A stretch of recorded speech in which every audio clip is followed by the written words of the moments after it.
You see, what is happening in today's society is most women are setting standard before having self-values. You can't set standard when you don't have self-value. You see, let me give you an example. Let me take a store, an instance, for an example of a dating market. When you go into a store to purchase something and they are ringing bell outside the store and say, buy your polo 1,000, buy your polo 1,000. When you go inside the store, everything is telling you, you know you're not supposed to start checking qualities and all that. The only thing you are checking is if it will size you, then you buy. Because why? It is cheap.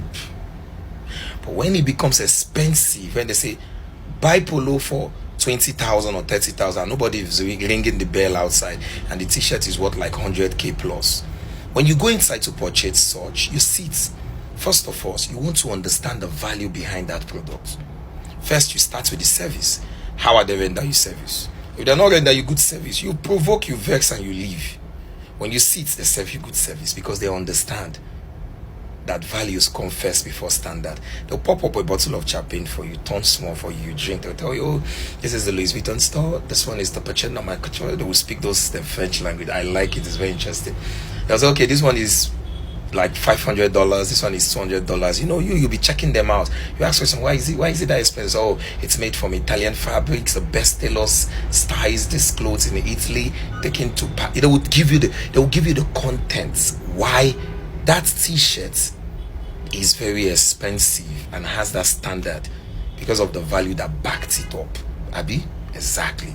Before you now decide if you are purchasing it or not. And when you purchase it, you already know what the value it will bring to your life. You know, when you wear it, will be different from every other person. Add to your confidence, boost you up. When you walk like a king. You walk like a successful person. Those are the values it brings to yourself. The feelings. Add to those feelings of values. Grow you, make you better. That's what it is. So before you start setting standard for yourself as a person, I beg, first of all, make sure you have self-value. Create self-value for yourself first before standard.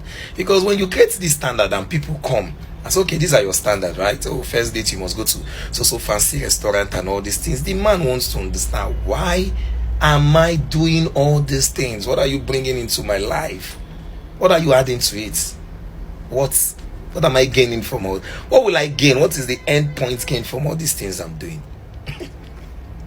That's why you see most of them setting unrealistic standards. It doesn't make sense.